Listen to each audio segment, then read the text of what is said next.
Hi, I'm Seth Rotenberger, and I'm going to show you how fast and easy it is to create organic shapes in NX using surfacing.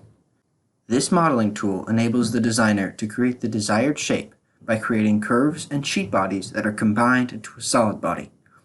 Let's take a look at the process. In the graphics window, you can see I have an artistic sketch of a razor handle that I have imported into NX. I will use this as a reference to create my model.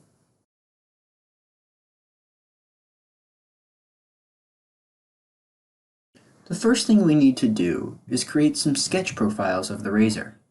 I'm going to use a spline to define the top and bottom profiles of the razor. I am selecting directly on the artistic image to generate the outline. The lines are extended past the reference sketch so that there is more material to work with later on. More points can be added or moved on the spline during the sketching process. You can see how easy it is to sketch a profile. I am now going to continue and create the bottom profile using the same technique. At any stage, the spline points can be moved to modify the shape. Now that I have created the top and bottom profiles, I am now going to generate the mid profile, which is the mold split line for the handle.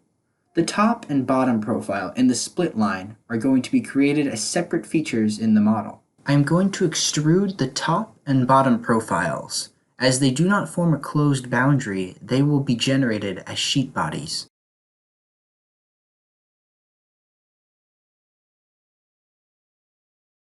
So I've generated the top and bottom profiles of the model. I am now going to look at making the side profiles. And as part of the process to ensure that we have a perpendicular transition across the center line, I'm going to create some reference geometry to let me do that. Similar to what we did for the top and bottom profiles, I am now going to sketch out the shape.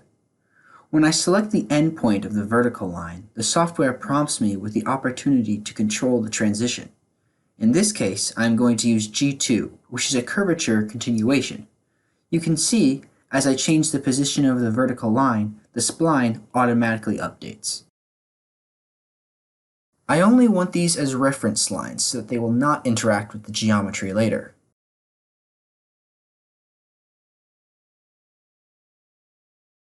I am now going to repeat the same process, but this time on the outside edge of the artistic image.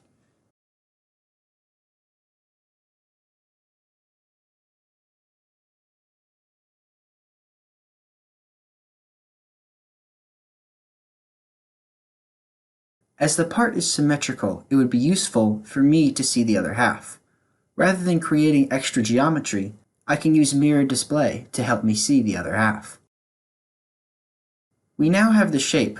I am going to make some organic changes to the geometry. To do this, I'm going to use Xform to change the degree of the surface. And then I can drag the poles or polylines to make some subtle changes to the geometry. What would be useful is to get an idea of how the shape is morphing. And to do that, I will use some analysis tools such as reflection lines, which will allow us dynamic feedback of how the shape is evolving. As I am pulling this down, notice how the mirror display is updating so that both halves are symmetrical.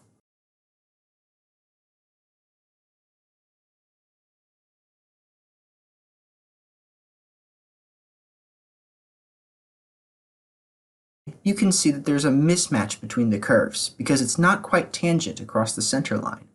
I can fix this by using edge symmetry. I'm going to change the movement so that the curve is normal to the symmetry plane. As you can see, the lines now have a nice smooth transition.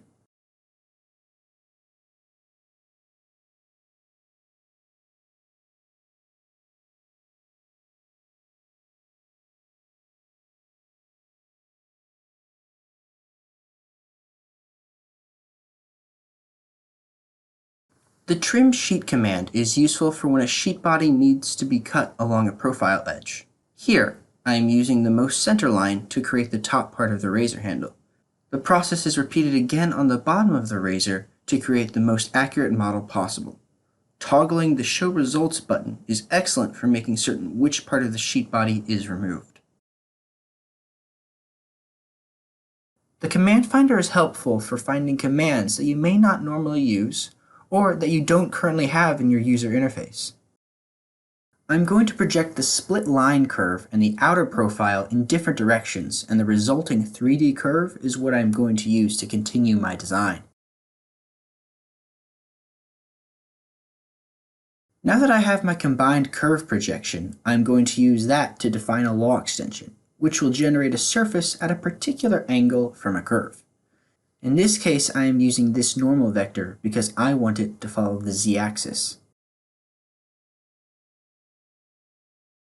I've got my top and bottom surfaces and a law extension, which is going to help me control the shape as I transition from the top surface to the mold parting line. And to do this, I'm going to use Styled Blend. Styled Blend gives me a number of options for controlling the shape. I'm going to bring back the reflection lines to get a good idea of how the transition looks between the sheet bodies.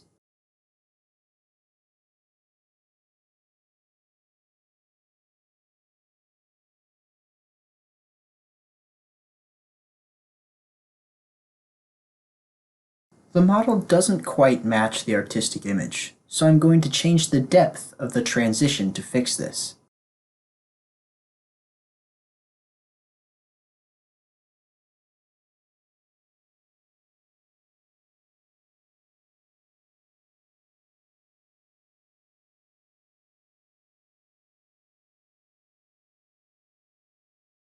I am now going to repeat the same process on the bottom half.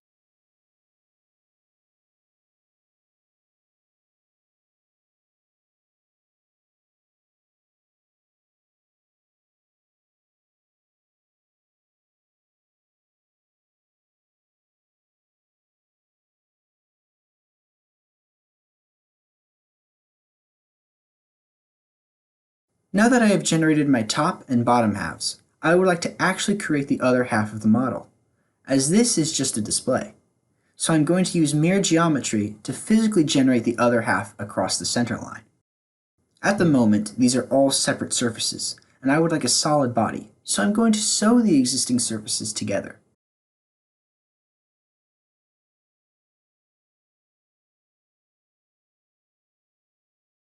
The neck of the razor handle is not currently flush against the front plane.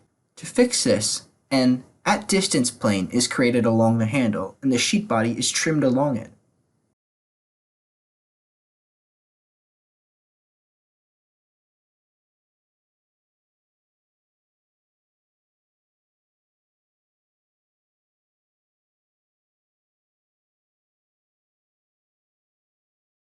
Finally, I need to close the gap that you can see here.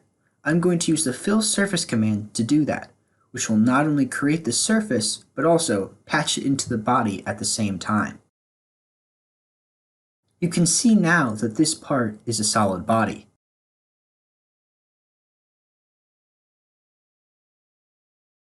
In order to create a recess for the razor connector in the razor handle, I can subtract a body that represents that. I keep the tool body so that it can be used downstream later. Now that we have our completed shape, we may want to perform some checks. And NX has a comprehensive set of tools to validate models. We can also check the moldability of the part by using draft analysis. It is always useful, as you are coming to the end of the design process, to visualize what the product will look like when manufactured. We can use the high-quality rendering inside of NX to do this. I'm applying a red plastic to the razor handle.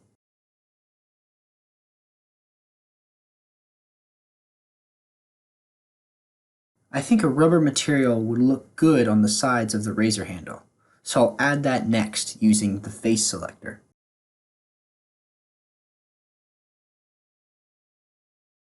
You can see how many different materials there are to choose from. There will definitely be one that is suitable for your own application.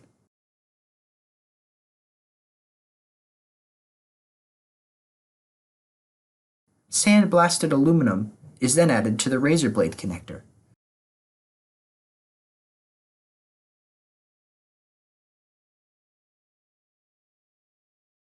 After the materials have been selected, the usage of Ray Traced Studio allows for the rendering of the actual image. While this is rendering, let's recap what you have seen. You've seen me take reference images and use those to generate profiles that enabled me to construct surface geometry to create the razor handle. You saw a number of different techniques, as well as analysis tools that can check the moldability and also the surface quality of the part. And finally, once complete, we've looked at a realistic rendering of the model. I would like to thank you for your time and attention.